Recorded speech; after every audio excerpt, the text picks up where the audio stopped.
আমিও চিন্তা করছি যে আরে আসলে আমি আল্লাহর ঘরে দেখলাম না, জীবনে দেখলাম কি? জীবনে দেখলাম কি? আমরা কিতাবে পড়ছি এক গরিব মানুষ তার পুত নিয়া কাবা ঘরে হজ্জের সময় আসছিল। ওই সময়ের বাদশাহ খলিফা হারুনুর রশিদ হজ্জের মৌসুমে মানুষকে খুব দান সৎকা করত। তো তখন এই লোকটা গরিব তার ছেলেকে নিয়ে মক্কা শরীফ আসছে যে হজ্জের সিজনে, যে এই সময় খলিফা হারুনুর রশিদ খুব দান করে, আমরাও তার কাছে গিয়া কিছু দান সৎকা নেব। তো আয়েশা মক্কায় কাবা ঘরের কাছে লোকদেরকে জিজ্ঞেস করছে যে বাদশাহ হারুনুর রশিদ কোথায়, এই বাপফুতে।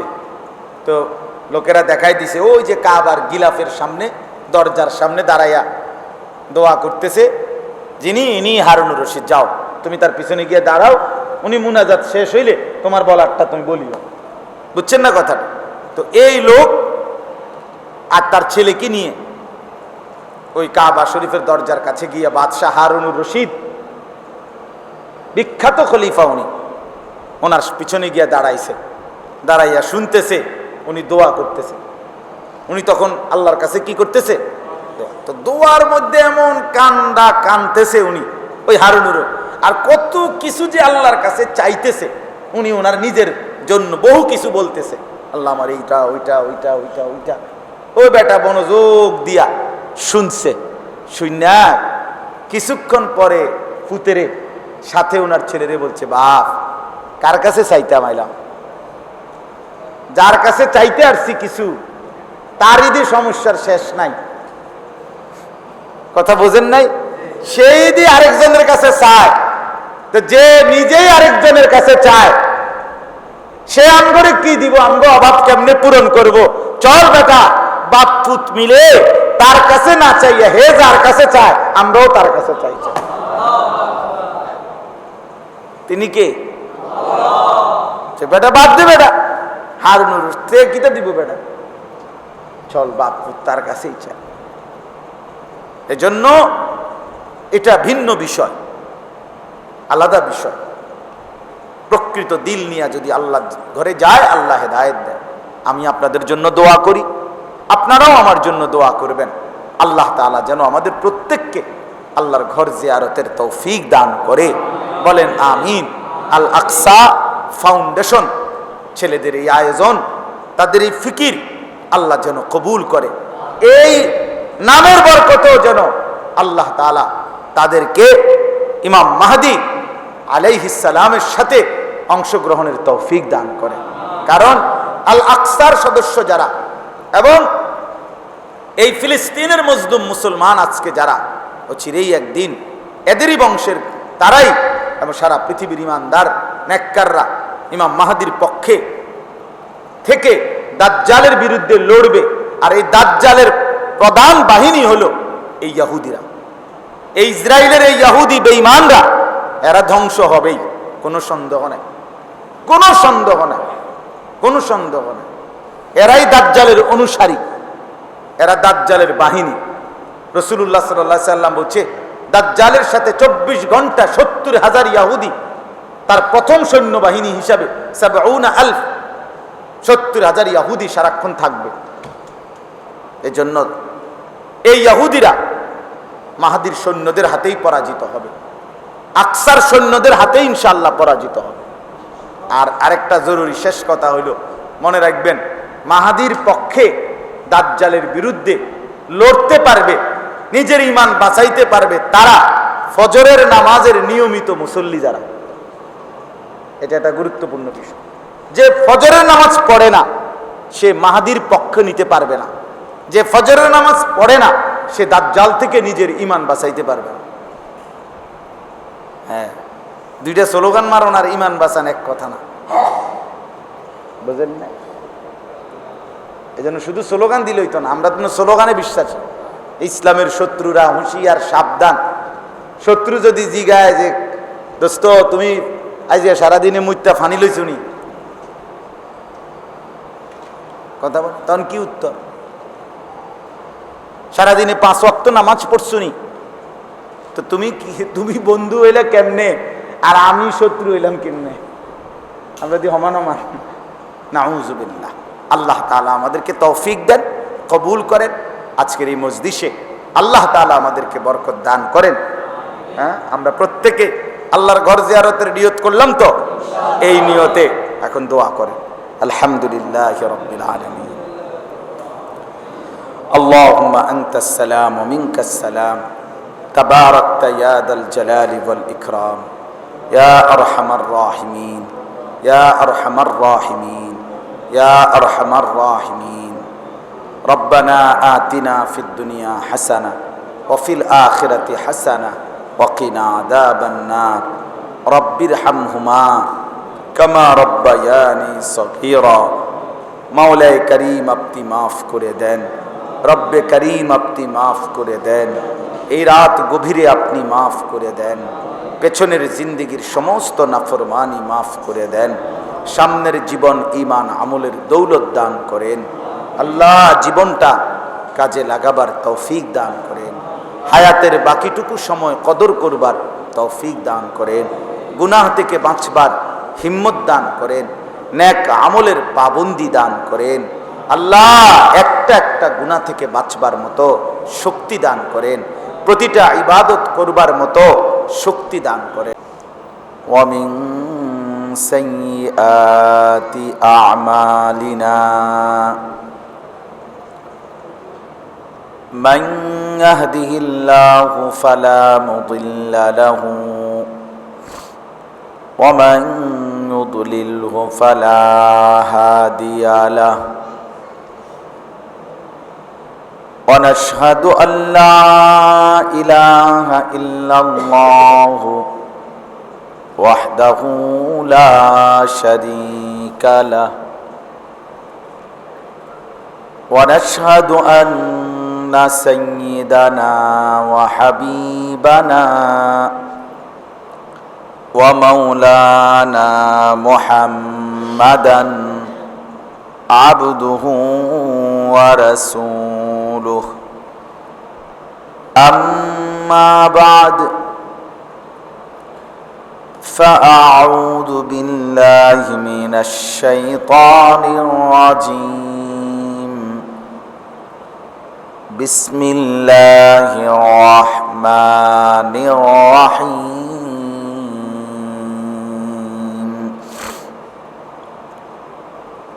إن أول بيت وضع للناس للذي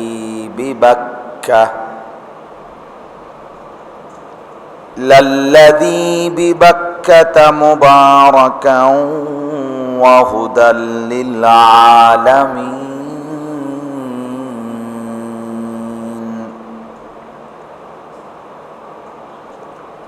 فيه آيات بينات مقام إبراهيم ومن دخله كان آمنا ولله على الناس حج البيت من استطاع إليه سبيلا ومن كفر فإن الله غني عن العالمين.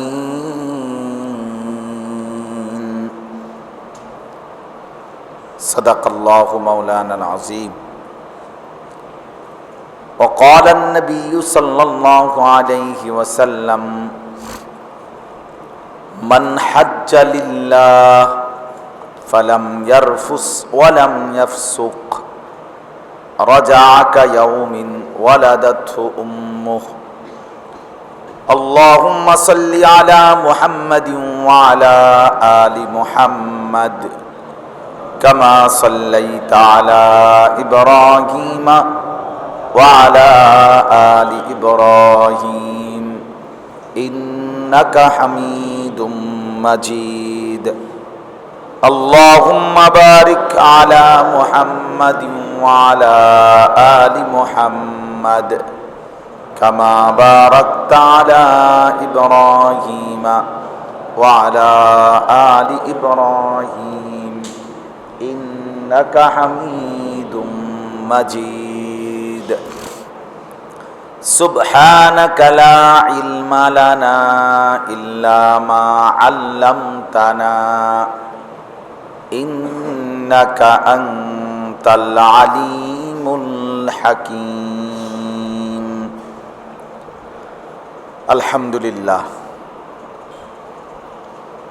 আল্লাহ পাক রব্বুল ইজ্জত জুল জালাল ওয়াল ইকরামের ফজল কারাম রব্বুল আলামিনের ইহসান মেহেরবানি দয়া আল্লাহ তাআলা আমাদেরকে আজ 7 মে 2024 রোজ মঙ্গলবার নোয়াখালী জেলা চাটখিল দক্ষিণ বদলকোট আল আকসা ফাউন্ডেশনের উদ্যোগে আজকের এই ইসলাহি মজলিসে আল্লাহ তাআলা আমাদেরকে আসবার বসবার আল্লাহর ঘরেই জমা হওয়ার তৌফিক দান করেছেন।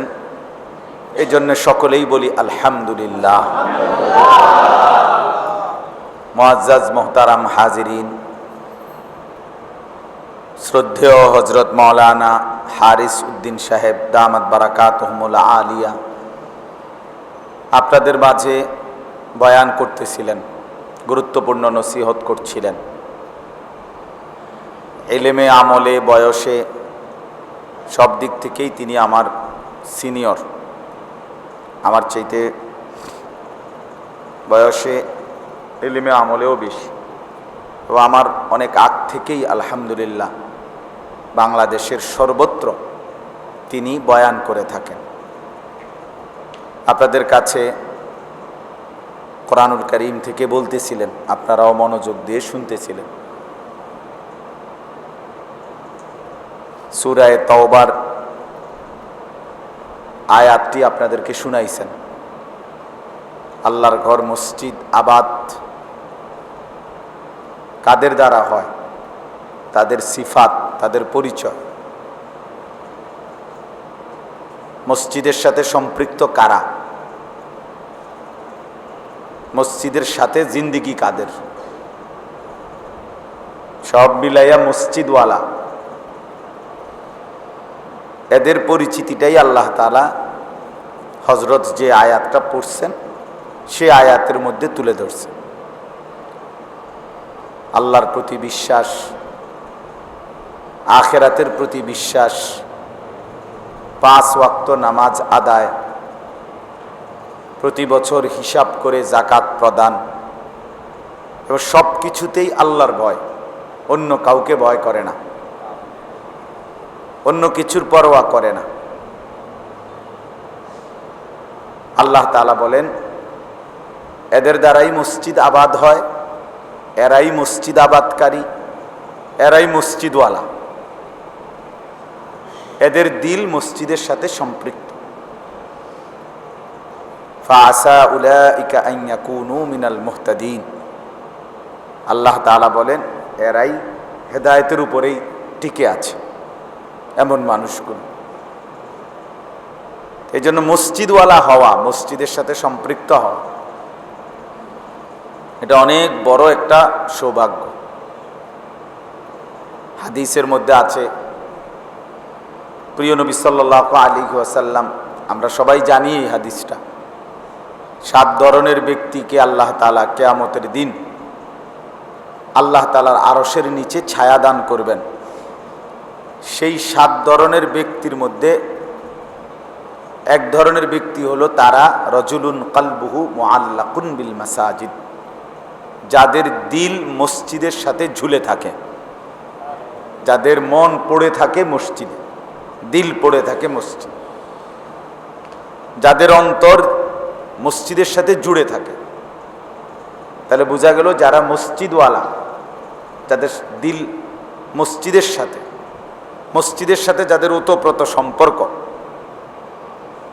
তারা কিয়ামতের দিন আল্লাহ তাআলার আরশের ছায়া লাভ করবে। হাদিসের মধ্যে আছে, নবী সাল্লাল্লাহু আলাইহি ওয়াসাল্লাম বলছেন, ইন্নালিল মসজিদে আওতাদান, প্রত্যেক মসজিদের কিছু খুঁটি আছে, খুঁটি। আর সেই খুঁটিগুলো হলো ওই মসজিদের 5 ওয়াক্ত নামাজের মুসল্লিগণ। রাসূলুল্লাহ সাল্লাল্লাহু আলাইহি সাল্লাম বলেন, সেই মুসল্লিরা এমন খুঁটি মসজিদের যে আল্লাহ তাআলা তাদের খোঁজ খবর এবং তাদের জন্য মাগফিরাতের দোয়া করার জন্য একদল ফেরেশতাকে আলাদা লাগাইয়াই রাখছেন, নিয়োগ দিয়ে রাখছেন। এরা মসজিদের খুঁটি যারা, তাদের খোঁজ খবর রাখে, তাদের জন্য মাগফিরাতের দোয়া করে। তারা অনুপস্থিত হলে, ওই হাদিসে আছে, ওই মুসল্লিগুলো অনুপস্থিত হলে ফেরেশতারা খোঁজ নেয়। যদি সে রোগাক্রান্ত অসুস্থ হয়, ফেরেশতারা তার শিফার জন্য আল্লাহর কাছে দোয়া করে। যদি অন্য কোনো মুসিবত থাকে, তো ফেরেশতারা তার সেই মুসিবতের পেরেশানি থেকে মুক্তির জন্য আল্লাহ তাআলার কাছে সুপারিশ করে। এক কথায় ফেরেশতারা তার খোঁজ রাখে। তাহলে মসজিদওয়ালা হওয়া, মসজিদের খুঁটি হওয়া, মসজিদের সাথে জিন্দেগি লেগে থাকা, দিলটা মসজিদের দিকে পড়ে থাকা, এটা অনেক বড় গুণ। আমার আব্বা 43 বছর এক মসজিদে ইমাম ছিলেন, একই মসজিদের। শেষ দিকে আব্বা আপনার ঠিকমতো বুঝতেন না। তো আমি বুঝ হওয়ার পরে আমার জীবনে আমি সবসময় আমার আব্বারে দেখছি, এই কোথাও দাওয়াতে গেলে, বাজারে গেলে, কাপড় চোপড় কিনতে গেলে, যেখানেই যাইতেন, কথা শুধু একটাই মুখে কই, আমার মসজিদ, আমার ভাই ভাই আমার কিন্তু সারাই দেন, আমার মসজিদ। মানে শুধু কথা একটাই, আমার মসজিদ। এই শেষ দিকে 5-7 বছর আব্বা স্বাভাবিকভাবে কিছুই বলতে পারতেন না, চিনতেন না। কিডনি 2টা ড্যামেজ হয়ে গেছিল, ডায়ালাইসিস করতে হইতো আব্বার। অনেক অসুস্থ ছিলেন আমার আব্বা। কিন্তু আমি তখনও দেখতাম শুধু এই মানে এদিকে দেখাইতেন, মানে মসজিদ যেদিকে, শুধু এইদিকে যাইতো, মসজিদে যাইতে চাইত। সারাক্ষণ মসজিদের প্রতি সুতীব্র একটা আকর্ষণ ছিল। মসজিদ তার কলিজার মধ্যে বসে গেছে।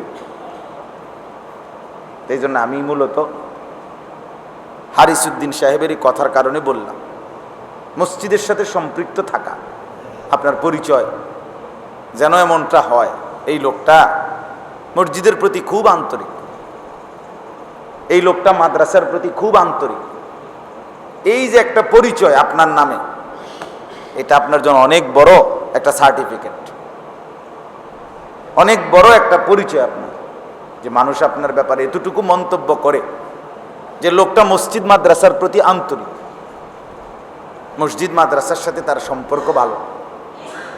এইটা যেন আমি সবসময় বলি, আমিও প্রায় বলি একথা, যে কমপক্ষে আপনার নামটা যেন মানুষ এভাবেই উচ্চারণ করে যে এই লোকটা মসজিদ মাদ্রাসার হিতাকাঙ্ক্ষী, মসজিদ মাদ্রাসার বিরোধী, লোকটা মসজিদ মাদ্রাসা পছন্দ করে না, এই লোকটা হিংসুক, মসজিদ মাদ্রাসা সহ্য করতে পারে না, আলেম ওলামারে পছন্দ করে না, এমন যেন আপনার নামে কেউ না বলে, কেউ না বলে।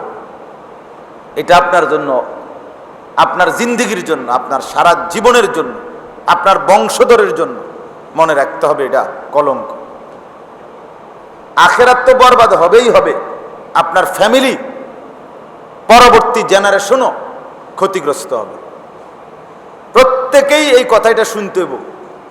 তোর আব্বা জীবনভর হুজুরদের বিরুদ্ধে ছিল, তোর আব্বা অশিবের হেডকোয়ার্টার ছিল, তোর আব্বা মসজিদ মাদ্রাসার বিরুদ্ধে ছিল। এই যে কথাইটা, এই কলঙ্ক বইতে হবে তারে বংশের পর বংশ।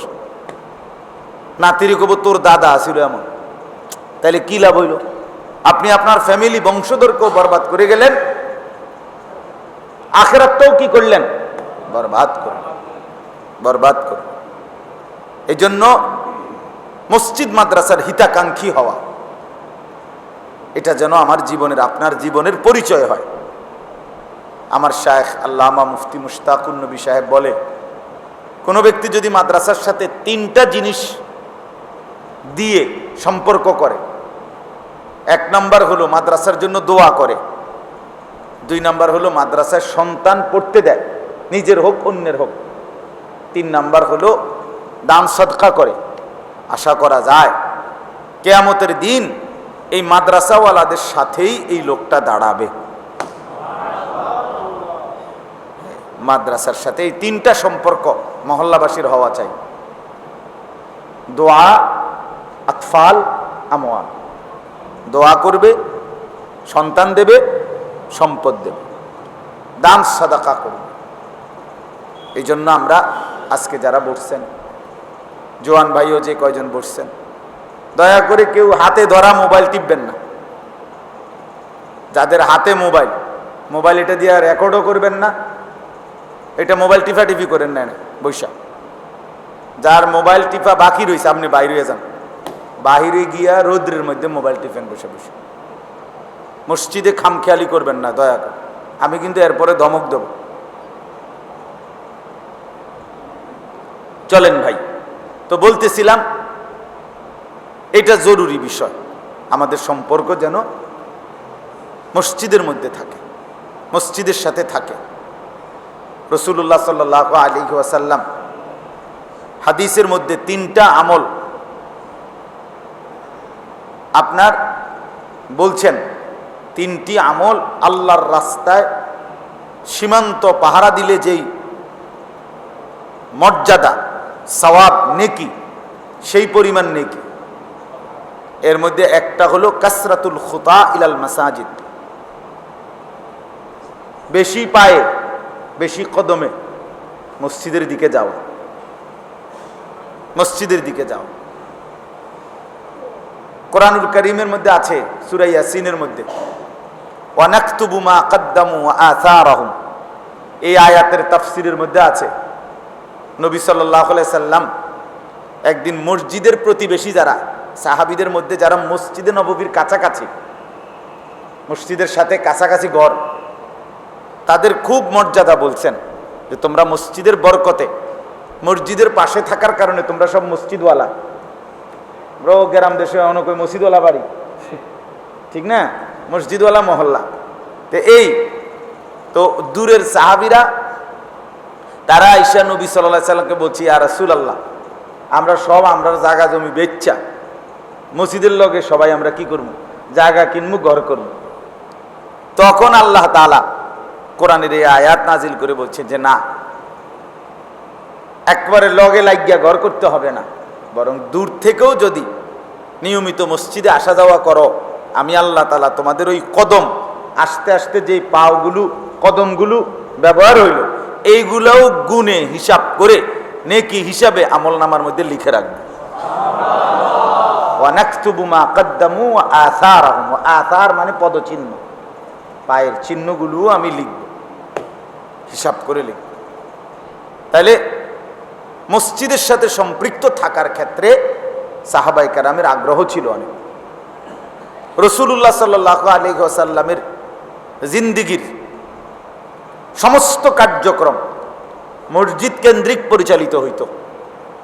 নবী সাল্লাল্লাহু আলাইহি সাল্লাম মদিনায় হিজরতের পরে ইন্তেকাল পর্যন্ত ইসলামের যাবতীয় কথা, বিধিবিধান, ফতোয়া, তালিম, জিহাদের ফয়সালা, যুদ্ধের প্রশিক্ষণ, কাফেলা রেডি করা, যা কিছু এক কথা সব কিছু ইসলামের সমস্ত হুকুম, আহকাম, বিধি বিধান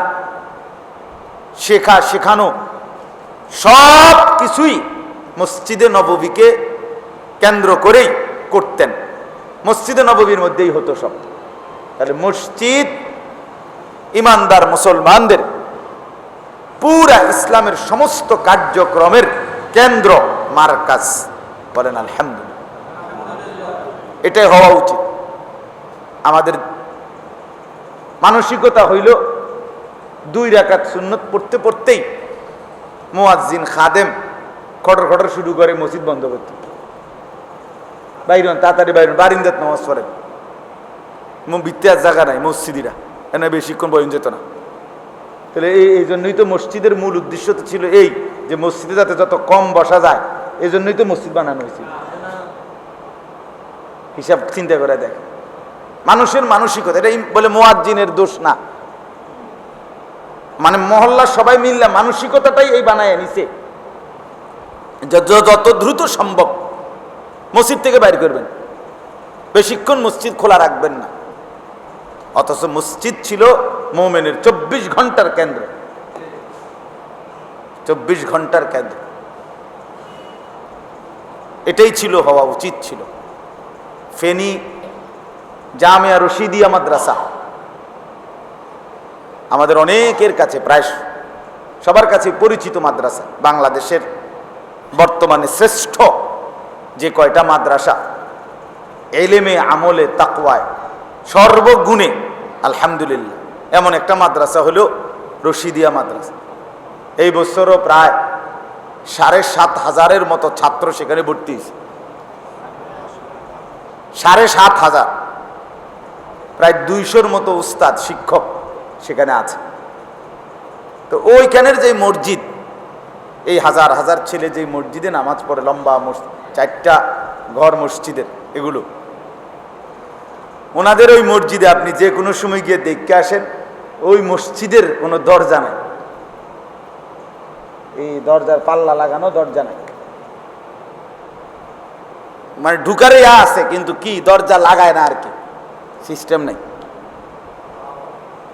হযরতের কথা হইল মসজিদ 24 ঘন্টা কি থাকবে, খোলা থাকবে। 24 ঘন্টা কেউ না কেউ সেখানে আল্লাহর ইবাদত, বন্দিগি, তাসবিহ, তেলাওয়াত, জিকির, দোয়া, কান্নাকাটি, তাহাজ্জুদ কিংবা কোনো না কোনো তালিমের মধ্যে থাকবে। এটা ছিল উচিত। এই জন্য আমরাও মসজিদের সাথে সম্পর্ক বাড়ানো উচিত। মসজিদে সকালবেলার মক্তব আরো জোরদার চালু করা উচিত। মসজিদে মহল্লার সমস্ত মুরব্বীদের কোরআন শরীফ সহি শুদ্ধ করার আলাদা টাইম বাধ্যতামূলক থাকা উচিত। মসজিদে মানুষকে দ্বীনি মাসাইল, ফতোয়া শেখানোর জন্য উদ্যোগ থাকা উচিত। এইভাবে মসজিদ যেন প্রাণবন্ত থাকে, মসজিদ যেন সবসময় সজাগ থাকে।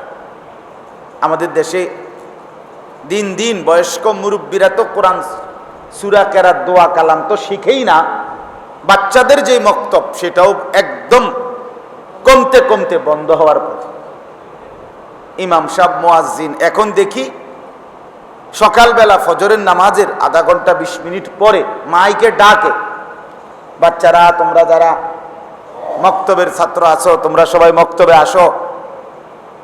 বাচ্চাদের মা বাপদেরকে অনুরোধ করছি আপনারা আপনাদের বাচ্চাদেরকে মক্তবে পাঠান। কারে অনুরোধ করে? হেরা তো দুজনই গুম যায়। 2 অপদার্থের এক অপদার্থই তো ফজরের নামাজ পড়ে না, সে তার সন্তান গড়বে কি? এ জানে কি? যেই বেহায়া মা বাপ নিজেরাই ফজরের নামাজ পড়ে না, এরা মানুষ গড়বে কি? এরা সন্তান গড়বে কি? এদেরকে যে আল্লাহ সন্তান দিছে কি জন্য, এটা ওরা জানে কি? ওরা তো জানেই না। বাবা অপেক্ষায় আছে ছেলেটা 18 বছর কখন হবে, 20 বছর কখন হবে, টাকা রোজগার করাবে কখন হেতেরি দিয়া। এটা তো হইলো এটিএম বুথ, টিপ দিলেই টাকা বাইর হয়। সন্তান হইল অধিকাংশ বাবার কাছে বর্তমানে, ছেলেটা হইল কি টাকা উপার্জনের একটা মেশিন। ওরে দেশে কামাই লাগাক অথবা যদি না হয় বিদেশ, কিন্তু টাকা দরকার। দেশে কাম করো নইলে কি করো, বিদেশ গিয়া করো, মাগার কি দরকার? খালাস, টাকা দিবা খালাস। এবার তোমার চরিত্র আছে না নাই, খাড়াইয়া মতো না বইয়া মতো না হাঁটতে হাঁটতে মতো, এটা আমার দেখার বিষয় না।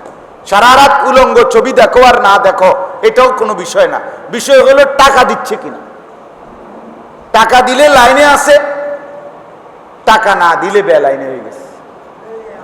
আয় হায় মুসলমান, এই কি ছিল? কথা কি এই ছিল? সন্তান আল্লাহ তাআলা দান করছেন শুধু এই জন্য? কোরআনুল কারীমে তো আল্লাহ তাআলা বলছে সন্তান আমি দান করি, ইয়াহাবু মান ইয়াশাউ ইনাসাম ওয়া ইয়াহাবু মান ইয়াশাউ যুকুর। আল্লাহ তাআলা বলে তিনি যাকে চান তাকে কন্যা মেয়ে দান করেন, তিনি যাকে চান তাকে ছেলে দান করেন। আও ইউযাওয়িজুহুম যুকরানা ওয়া ইনাসা, আবার আল্লাহ যাকে চান তাকে ছেলে মেয়ে দুইটাই দান করেন। ওয়া ইয়াজআলু মান ইয়াশাউ আকিমা, আবার আল্লাহই যাকে চান তাকে একটাও দেন না, ছেলেও দেন না মেয়েও দেন। তাহলে মেয়ে দেয় কে? ছেলে দেয় কে? ছেলে মেয়ে দুইটাই দেয় কে? একটাও দেয় না কে? চারটাই কার ইচ্ছা? মান ইয়াশা, তিনি যাকে চান। আমার বড় ভাইয়ের 4 ছেলে, মেয়ে নাই। আমার মেজো ভাইয়ের 2 ছেলে, মেয়ে নাই। আমার 2টা মেয়েও আছে, 2টা ছেলেও আছে। হইছে না? আগের বার কি আলহামদুলিল্লাহ, আগের দুটোটা কি নাউজুবিল্লাহ কন না কেন? আগে দুনো ভাইয়ের কি 4 ফুট নাউজুবিল্লাহ, তাহলে অন আলহামদুলিল্লাহ কইলেন কেন? 3 বার কোন, আগের দুনোবারের লেগেও 2টা আলহামদুলিল্লাহ কোন। ওই যে মাইয়া শানা, আর আল্লাহ তো বললেন আমার ইচ্ছা, আমি ইচ্ছে করলে ছেলে দেই, ইচ্ছে করলে শুধু মেয়ে দেই, ইচ্ছে করলে ছেলে মেয়ে দুইটাই দেই, ইচ্ছা করলে কোনোটাই দেই। আমার আপন 2 ভাগ্নি জমজ হইছে, আমার বড় বোনের 2 মেয়ে, এক জমজ মেয়ে এরা। একটা মেয়ের 2জনেরই আলহামদুলিল্লাহ বিয়ে দিছি আমরা। তো এক ভাগ্নির 2টা বাচ্চা, আর এক ভাগ্নির কোনো বাচ্চা না। কার ইচ্ছা বলেন? আল্লাহ তাআলার ইচ্ছা, মালিকের ইচ্ছা। তো এই জন্য বললাম সন্তান 1 নম্বর কথা হলো আল্লাহর দেওয়া। 2 নম্বর কথা হলো সন্তান পরিবারকে কিভাবে পরিচালনা করবে এর যথোপযুক্ত নিয়ম কানুন আল্লাহ এবং তার রাসূল কোরআন এবং সুন্নাহর মধ্যে বিস্তারিত বলছেন। কিন্তু বদনসিব মুসলমান সেটা জানবার কোনো পরোয়াও করে না। দেখা দেখি সমাজের দেখা দেখি, এতের লগে হেতে কথা কইয়া যার যার বুদ্ধিমতো বউ বাচ্চা সংসার চালাইতেছে। তাগোবারের মধ্যে টেলিভিশন কিনছে, জিফুত বউ টেলিভিশন দেখতেছে। আমরাই আর পিছাই থাকতাম কা? আমিও কামাই করি, আমি বাপ বাচ্চা থাকতে আমার জিফুত বউ মানুষের বাড়ি গিয়া টেলিভিশন চাইবে, নাচ গান দেখবে, তো আর আমি বাচ্চা থেকে লাভ কি? আমি কামাই করি কি লেগা? আমার জীবনের আর রইলটা কি? ইজ্জত থাকে কি? এই জন্য বেটা তাদের দেখা দেখি নিজেই নিজ ঘরে রঙিন টেলিভিশন আইনা বউ বাচ্চার জন্য বলছে ধরো, ওই ঘরে গিয়ে জাহান্নামে যাইবা, আমি বাচ্চা থাকতে অসম্ভব কথা। আমার জিফুত যদি আমি জাহান্নামে না পাঠাইতে পারি, মানুষে কা পাঠাইতো? কথা বলেন না কেন? আমার বউরে যদি আমি আগুনে না ফেলাইতে পারি, আমার বেডিরে আরেক বেড়ায় আগুনে ফেলাইব কি লেগে? আমি ফেলাই দিই। দেখো নিজ ঘরে দেখো, নাই তো কি বলেন? নালে কি? যে মুসলমান তার ঘরে রঙিন টেলিভিশন চালাচ্ছে, স্ত্রী ছেলে মেয়েকে দেখাচ্ছে, সে কি তসবিহ শিখার জন্য? কথা বলেন না কেন? রুকু সেজদা শিখার জন্য, কোরআন শরীফ সহিহ শুদ্ধ শিখানোর জন্য কিনছে এটা? তো অসভ্যতা শিখানোর জন্য। আর অসভ্যতার সহযোগী যে, সেও অসভ্য। অতএব যে অভিভাবক তার স্ত্রী সন্তানকে বছরের পর বছর রঙিন টেলিভিশনে নাচ গান দেখার ব্যবস্থা করে দিচ্ছে, নিঃসন্দেহে 2টাই আল্লাহর নাফরমান।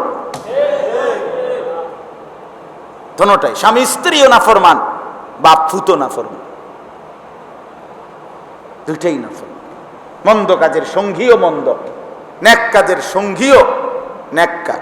মন্দ কাজের সহযোগিতাকারীও মন্দ কাজের বিনিময় পাবে, নেক কাজের সহযোগিতাকারীও নেক কাজের কি পাবে? এটাই সাফ কথা।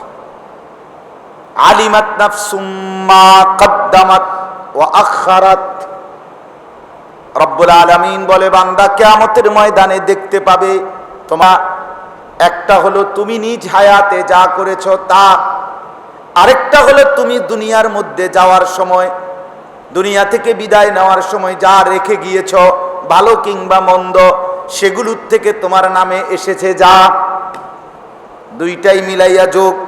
তোমার নিজের নামাজ এটাও এখানে আসবে। আনিসুর রহমান, তোমার হায়াতে তুমি নামাজ পড়েছো মোট 1000 ওয়াক্ত। তুমি যে মসজিদে গড়ে দিয়েছো, সহযোগিতা করেছো, সেই মসজিদে এত বছর এতজন মুসল্লি নামাজ পড়েছে, তাদের নামাজের হিসাবে তোমার আমল নামায় যোগ হয়েছে আরো 1 লক্ষ। এই মোট আনিসুর রহমান তোমার নামাজের হিসাব 1,10,000। ঠিক কিনা? তুমি নিজের হায়াতে টেলিভিশনের নাচ গান দেখেছো 40 বছর, তোমার রেখে যাওয়া টেলিভিশন চলছে আরো 20 বছর। বউ বাচ্চা তারা ছিল 4 জন, 4 জনে আরো 20 বছর টেলিভিশন দেখছে, তাইলে 4-20 80 বছরের গুনাহ তোমার আমল নামা, আর তোমার নিজের 40, এই 120 বছরের নাফরমানি। সোজা হিসাব। আলিমাত নাফসুম মা কদ্দামাত ওয়া আখারাত, যা তুমি করেছো, যা তোমার নামে এসেছে।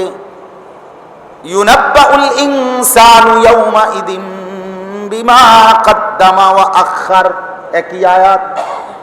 আল্লাহ বলে, হাসরের ময়দানে আমি রব্বুল আলামিন প্রত্যেকটা মানুষকে জানাবো যা সে করেছে তাও, যা সে রেখে গেছে তাও। দুনিয়ায় আপনি কি রেখে গেছিলেন সেটাও জানাবে। ওয়াল বাকিয়াতুস সালিহাত খায়রুন ইনদা রাব্বিকা সাওয়াবান ওয়া খায়রুন আমালা। রব্বুল আলামিন বলে, বান্দা যদি আল্লাহর কাছ থেকে কোনো বিনিময় চাও, যদি নিজের কোনো কর্ম থেকে কিছু আশা করতে চাও, তাইলে সেটা শুধুই কেবল নেক আমল দ্বারা। যদি কিছু পেতে চাও, যদি কোনো বিনিময় চাও, যদি কিছু ফেরত পেতে চাও, তাইলে সেজদার থেকে কিছু পাইবা, নামাজ থেকে কিছু পাইবা, যাকাত থেকে, দান সাদকা থেকে, জিকির থেকে কিছু পাইবা। ওই বন বিড়ি, চা বিস্কুট, ভাত তরকারি, টেলিভিশন, নাটক, সিনেমা, খাট পালং, ফার্নিচার, সোফা, এগুলোর থেকে কিছুই মিলবে না। এগুলো থেকে কিছুই কি ওয়াল বাকিয়াতুস সালিহাত, এর আগের শব্দই হলো আল মালু ওয়াল বানুন জিনাতুল হায়াতিদ দুনিয়া। আল্লাহ বলে, সম্পদ আর সন্তান দুইটাই হলো দুনিয়ার জীবনের সৌন্দর্য। যতক্ষণ দুনিয়ায় আছো এতক্ষণের ফুডাঙ্গিরি মাতবরি, আমার ফুট, আমার এই, আমার তেই। আজকেও একজন আসছে আমার কাছে, আমার সাথে মুসাফা করছে। এবার এই মাত্র জিঙ্গাইলাম, আপনি কে বা কি? হেবটার চাচা কিতা করে, বাপ কিতা করে, ভাইয়ে কিতা করে, হেবটার ফুত কিতা করে, মানে মনো 18-20 জনের কাহিনী শুরু করে। পরে আমি সাথে সাথে আরেকজনের সাথে, জি ভাই আপনি কি কইতেছিলেন? মানে হেরে আর কথাই শুনছি না, দত্তর খাতা গিলে বেড়া, ফাজিল বেড়া। তো আমার যেই দরকারে কথা বলতে চাইছো ওইটা না বলবা তুমি, তুমি কাহিনী হুনা, হেবটার চাচা অমক, জেডা হোমক, কিতা হুনা নেই। এগুলো শুনাইয়া কি লাভ? দুনিয়ার এই পদ পদবি শুনাইয়া লাভটা কি? কিছু শুনাইলে, কিছু আশা করলে, আল্লাহ বলছে কিছু পেতে চাইলে সেজদা দেখাও, গোলামি দেখাও, সালিহাত নেক আমলগুলো দেখাও। এগুলোই বাকিয়াত, এগুলোই বাকি থাকবে। বাকিগুলো জিনাতুল হায়াতিদ দুনিয়া, শুধুই দুনিয়ার সৌন্দর্য। দেখতে দেখতে মিলায় যাবে। তোমার মৃত্যুর 12 বছর পরে, আমার মৃত্যুর 20 বছর পরে, আপনার মরণের 20 বছর পরে দেখবেন আপনার ঘরের কোনো ফার্নিচার, কোনো আসবাব কিচ্ছু নাই, কিচ্ছু নাই। এটি সব হালাই দিছে, বলাই দিই, এটি চলে না। এই সোফা পৃথিবীর সবচেয়ে দামি কাঠ দিয়েও যদি বানায়, পরবর্তী 20 বছরের ব্যবধানে এবারে ফুট নাতি কব ইডিয়নার চলে না, ভালো বেড়া। এর নাম দুনিয়া। হায় আমরা কি পরিমাণ বোকা! আমরা এর জন্যই ব্যস্ত, আমরা এর জন্যই ব্যস্ত। আমরা চোখে দেখি, আমার কাছে আমার দাদার স্মৃতির কিছু নাই, তো আমার নাতির কাছে আমার স্মৃতি থাকবে কিভাবে বলেন না? আমার দাদার আমলের কোনো ফার্নিচার, কোনো আসবাবপত্র আমার কাছে নাই, তো আমার নাতির কাছে কেমনে থাকবো? চাচা বলেন, ইনসাফের কথা বলেন। আমার দাদার কোনো কিছু তো আমার দ্বারা নাই এখন। আমার দাদা তো 10 গ্রাম পরিচিত পয়সাওয়ালা ছিল, আমার দাদার হালের বলদ ছিল অনেক, আমার দাদার শাহী কানি 160 শতক না কত শতকের কানি, 12-14 কানি জমিতে শুধু ধান চাষ করতো দাদা। তাহলে বড় বাড়ি ছিল। আমার মা চাষিরা বলছে ছোটবেলায় সারা দিন ধান লইতো, সারা রাত 12টা 1টা 2টা পর্যন্ত ধান সিদ্ধ করতো মা চাষিরা।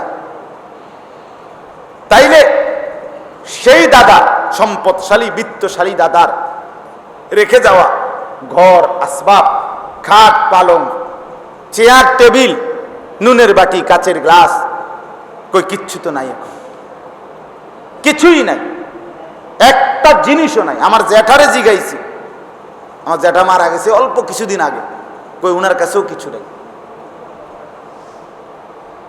তো আমার বাবা, আমার দাদার বড় সন্তান, এই জন্য বললাম আমরা দয়া করে আমাদের সম্পর্ক, আমাদের জিন্দিগি, আমাদের পরিচয় যেন হয় দ্বীনের সাথে, মসজিদের সাথে, কোরআনের সাথে, আখিরাতের সাথে।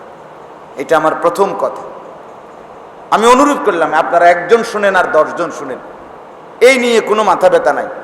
কয়জন শুনলো সংখ্যা কোনো বিবেচ্য বিষয় নয়।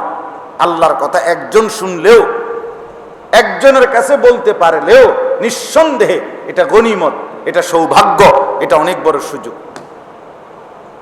অনেক বড় সৌভাগ্য। এই জন্য আমি আপনাদের কাছে অনুরোধ করলাম, আমরা প্রত্যেকেই আবারও হিসাব করি যে আসলে আমার জিন্দিগিতে আখিরাতের জন্য কদ্দুর, দুনিয়ার জন্য কদ্দুর। আমিও হিসাব করি, আপনিও করেন, প্রত্যেকেই নিজ নিজ জায়গার থেকে বুঝ করেন। শুধু এমনি কুমাইলে হইতো না চাচা, কিতা করতাম, কয় তো বালায়ে বুঝি তো, আমরা লাগিয়ে তো কথাটি তো বালায়ে কইছে কিন্তু ফারি তো না, এসব সিহন কথাগুলো হইতো না। কথা বুঝছেন না? এই সমস্ত পণ্ডিতি আলাপ করলে হবে না। এটি কোনো আপনারা আমি হিসাব নিতে আসি না, কথা বুঝছেন? হিসাব নিবে কে? আল্লাহ। ওনার কাছে এগুলো বলতে পারবেন? ফেরেশতার কাছে এগুলো বলতে পারবেন? তাইলে এই সমস্ত কথা বললে আখিরাতের মুক্তি মিলবে না, কবরের মুক্তি মিলবে না, বরং এখনই হিসাব করতে হবে, আজই হিসাব করতে হবে। দুনিয়াতেই হিসাব করলে সুযোগ, যার যেটুকু হায়াত বাকি আছে, আমি আপনি যদি ভাবি তাইলে লাভ। হায়াত এমন এক জিনিস, সময় এমন এক জিনিস যা কাজে লাগাইলেও চলে যায়, যা কাজে না লাগাইলেও শেষ হয়ে যায়। প্রতিটা রাত ভোর হয়ে যায়, প্রতিটা দিন রাত হয়ে যায়, 1 মিনিটও থামে না। দুনিয়া কারো জন্য 1 সেকেন্ড থামে না, 1 সেকেন্ড। আমি যে সবসময় এটা বলি, দুনিয়া বড় স্বার্থপর, বাস্তব স্বার্থপর। আমি যদি হুজুরকে বলি ভাই 1টা মিনিট দাঁড়ান, 1টা মিনিট, আমি মোবাইলটা রাখতে আইছি, আমি আইতে আছি ঘর থেকে, আমরা এরকম বলি না অনেক সময়, উনি ঠিকই দাঁড়াইবে, কিন্তু ওই 1 মিনিট সময় সে দাঁড়াবে না, সে বলবে না দোস্ত সিস্টেম নাই, আমি দাঁড়াইতে পারবো না, তাকে সে দাঁড়ায়। আপনার ওই ব্যক্তিটা দাঁড়াইছে, কিন্তু সময় ওই 1 মিনিট কি দাঁড়ায় গেছে? আপনি আইসা দেখবেন পরের মিনিট, আপনি দেখছেন 10টা 12, আইয়া দেখবেন 13। ওই 1 মিনিট দাঁড়ায় না, 1 সেকেন্ডও দাঁড়ায় না কারো জন্য। ইউকাল্লিবুল্লাহুল লাইলা ওয়ান নাহার, আল্লাহ তাআলা রাত্র দিন পরিবর্তন করছেন প্রতি সেকেন্ড, প্রতি পলক। এই জন্য আমরা এটা যদি ভাবি, বুঝি, তাইলেই আমরা আমাদের জিন্দিগি কাজে লাগাইতে পারবো।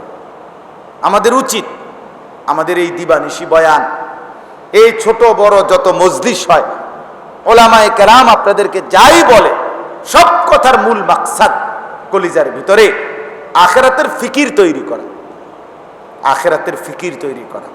আমরা এটাই বুঝি।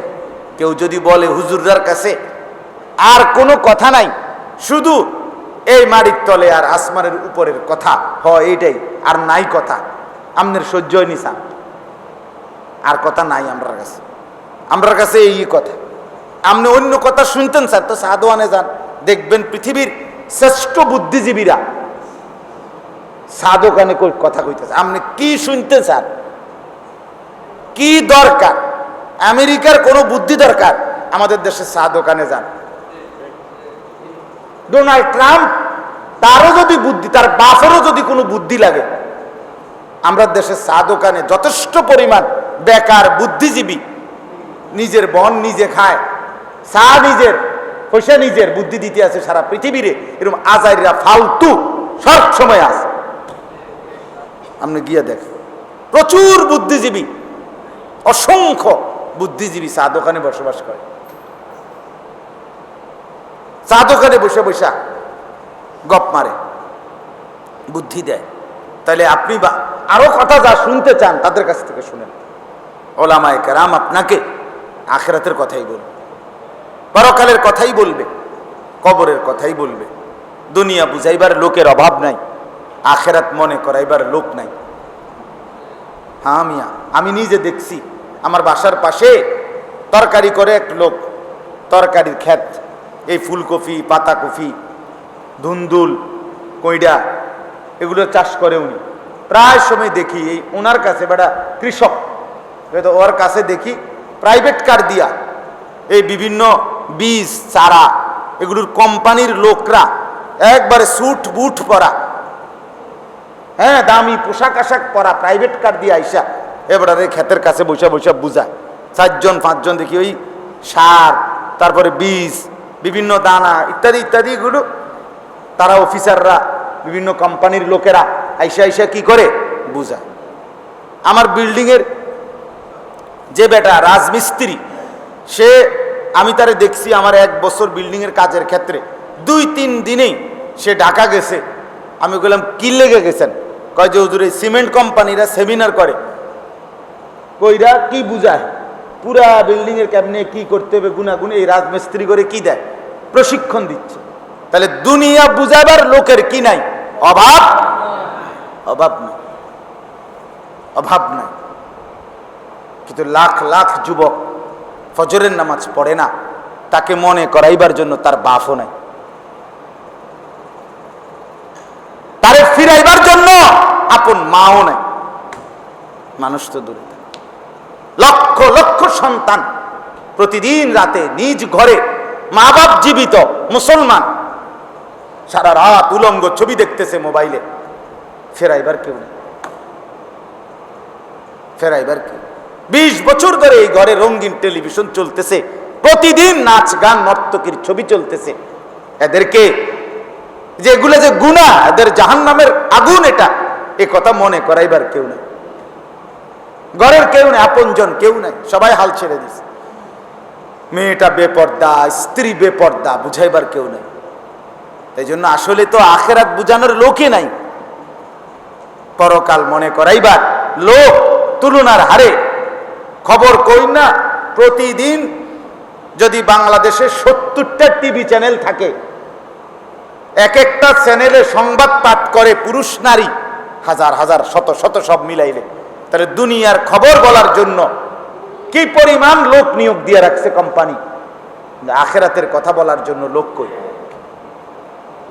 ইমাম সাহেব মসজিদের 1:30 জাকাত শুক্রবারে 32 বাজলেই আপনার মুসল্লি কিছু আছে, তারা কামরানি শুরু হয়,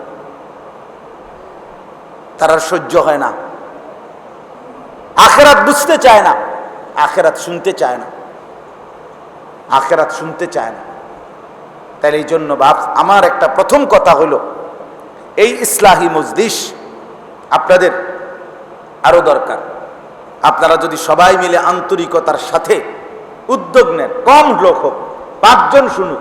একটা জামানা আসতেছে, রাসূলুল্লাহ সাল্লাল্লাহু আলাইহি সাল্লাম বলছে, হযরত হুযায়ফা রাদিয়াল্লাহু তাআলা আনহু বর্ণনা করছেন, নবীজি বলছে একটা জামানা এমন আসবে, একজন আমিন একজন বিশ্বস্ত আমানতদার, একজন সর্বগুণে গুণান্বিত নেককার দিনদার লোককে খুঁজে পেতে দেখার জন্য মানুষ 10 গ্রামেও 1000 মাইলও খুঁজে পাবে না। এটা হাদিস। একজন আমিন মানে একজন বিশ্বস্ত, জমি মাফিন্না আমিন্না, বিশ্বস্ত লোক।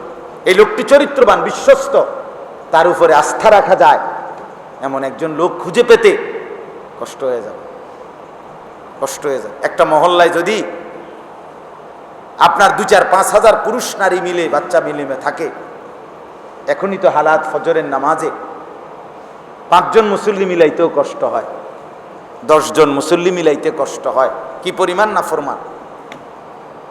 আর এভাবে যদি চলে আগামী 50 বছর কোথায় গিয়ে পৌঁছবে বলেন? এরপরে কই দাঁড়াবে? কোথায় দাঁড়াবে? এখনো তো বহু মসজিদে ইমাম নাই, ইমাম পাওয়া যায় না, মুয়াজ্জিন পাওয়া যায় না। মুয়াজ্জিন তো নাই, গ্রামের বুড়া অসল 70 বছর বা 290 বছরের একজন মুরব্বীরে আপনার উনি আজান দেয়, যিনি সুন্দর সঠিক আজান দিচ্ছে তার ব্যাপারে কোনো আপত্তি নাই। কিন্তু এরকম অসংখ্য মসজিদে শুধুমাত্র টাকার জন্য, টাকার ভয়ে মসজিদ টাইলস সব অত্যাধুনিক, তো মুয়াজ্জিন নাই। মুয়াজ্জিন যে আলাদা রাখতে হয় এটা প্রয়োজনও বোধ করে না। একজন বুড়া মানুষের দায়িত্ব দিয়ে রাখছে, উনি আজান দেয় এরম করে কোঁয়ায় কোঁতায়, এটা নিয়ে আজান বলেন? এটা আজান? আজান এটা কি মূল্যহীন একটা জিনিস নাকি? হযরতে বেলাল, ওনার কোনো মূল্য ছিল না, তো রাসূলুল্লাহ সাল্লাল্লাহু আলাইহি সাল্লাম নিয়ম মাফিক মুয়াজ্জিন নির্ধারণ করছেন। অথচ নবীজির জামানায় সাহাবায়ে কেরাম তো সারাক্ষণ শত শত সাহাবী নবীজির সাথেই থাকতেন, তাহলে একজন মুয়াজ্জিন ঠিক করার কি দরকার ছিল? যে কোনো কেউ তো যে কোনো সময় আজানের ওয়াক্ত হলে কি দিতে পারত? আজান দিতে পারতো না? তো আলাদা নির্ধারণ করলেন কেন? কেন নির্ধারণ করলেন? এটা একটা গুরুত্বপূর্ণ বিষয়। কোরআনুল কারীমের মধ্যে আছে, হযরতে বেলাল রাদিয়াল্লাহু তাআলা আনহু মক্কা বিজয়ের দিন, যেদিন মক্কা বিজয় করছে নবীজি 10,000 সাহাবী নিয়ে, সেদিন আল্লাহর নবী সাল্লাল্লাহু আলাইহি সাল্লাম বলছে, বেলাল কাবার ছাদে উঠা তুমি আজান দাও। হযরতে বেলাল যখন কাবার ছাদে উঠে আজান দিচ্ছিলেন, মক্কার কুরাইশ কাফেররা দূর থেকে তাদের মাথায় হাত দিচ্ছিল আর আফসোস করে বলতেছিল, হায় মুহাম্মদ, তুমি এক গোলামকে, আমরা যাকে কিছুদিন আগে মারছি ধরছি, সেই লোকটাকে তুমি কাবার ছাদে উঠাইয়া কাবাগরের কত বড় বেইজ্জতি করলা। একটা সাধারণ হাবশি কালো গোলামকে তুমি কাবার ঘরের ছাদে উঠাইয়া দিলা, আর আমরা তো কাবার ভিতরে বংশীয় অভিজাত লোক ছাড়া কাউকে কোনোদিন ঢুকতেও দিছি না। এই যে কাবাগরের দরজা এত উঁচা কেন? দরজা কি এত উঁচা হয়নি? এটা তো জানালা হওয়ার কথা, এটা দরজা তো এত উঁচা কেন? দরজা এটা তো কুরাইশরা বানাইছে এরকম। তারা অভিজাত, যাকে তাদের পছন্দ হইতো শুধু তাকেই কাবা ঘরে ঢুকতে দিত, সবাইকে ঢুকতে দিত না। সেখানে নবীজি বেলালকে কাবার ভিতরে না শুধু ছাদে তুলে দিছে। কুরাইশরা সব, আমরা তাফসিরে পড়ছি, কুরাইশের কাফেররা চতুর্দিক থেকে আফসোস করতেছিল আর বলতেছিল নিজেদের বাপ দাদাদেরকে, ও দাদা, আপনি মইরা সুখে আছেন, এত বড় বেজ্জতি দেখলেন না? আমরা আইসা এই বেজ্জতি দেখলাম, মুহাম্মদ একটা গোলামকে কাবার ছাদে উঠাই দিছে। এই তখন কোরআনে আছে সূরা হুজরাতের মধ্যে আল্লাহ তাআলা বলছে, বন্ধু মুয়াজ্জিন তাকে টিটকারি করতেছে বেঈমানে, মুয়াজ্জিনের পক্ষে জবাবটা আমি আল্লাহ দিচ্ছি। ইয়া আইয়ুহান নাস ইন্না খালাকনাকুম মিন যাকারিন ওয়া উনসা ওয়া জাআলনাকুম শুউবান ওয়া কাবাইলা লিতাআরাফু ইন্না আকরামাকুম ইনদাল্লাহি আতকাকুম। এটা হযরত বেলালের জন্য নাযিল। রব্বুল আলামিন বললেন, হে মানুষ, অহংকার করছো কেন? আমি তো তোমাদের প্রত্যেককেই একজন পুরুষ একজন নারী আদম এবং হাওয়া থেকেই বানাইছি। কিসের মজুমদার, কিসের ফাডারি, কিসের ভুইয়া, কিত্তা কইডি, কিতা এগুলা? হ্যাঁ, কিসের গোলাম, কিসের মনিব? আলাদা করছো কেন? তুমি কুরাইশ আর সে হাবশী না। আল্লাহ বলেন প্রত্যেকের বাপ, প্রত্যেকের মা, বংশধারা তো একজন আদম একজন হাওয়া, এই দুইজনের সাথেই গিয়ে মিলছে। তাহলে অহংকার করো কেন? শেষ পর্যন্ত তোমার পূর্বপুরুষ যার সাথে গিয়ে মিলবে, বেলালের পূর্বপুরুষও তো তার সাথেই মিলবে, ঠিক কি না বলে? তো অহংকার কিসের আবার? এজন্য বললাম কথার প্রসঙ্গে দয়া করে আপনাদের কাছে অনুরোধ আমার, আপনারা ভাবতে শিখেন, বুঝতে শিখেন, দ্বীনের কথা আরো শুনেন, আরো শুনেন। ছেলেকে শুনান, মেয়েকে শুনান, স্ত্রীকে শুনান, ঘরে নিজেরাও কম বেশি আল্লাহর কথা বলেন, নাহলে হইতো না। বা বইয়া বইয়া ফান খাইলে হইতো না, সারাদিন কাল ফান খাইলে হইতো না। ফান একটা কতবার খাওয়ান লাগে, চা কতবার খাইতে হয়, কতক্ষণ গপ মারতে হয় মানুষ, বিশ্রাম কতক্ষণ বলে? শেষ বয়স, আগের মতো বল নাই। আপনারা আগের মতো বল নাই কইয়া আপনি খানা বন্ধ করছেন কয় বেলা?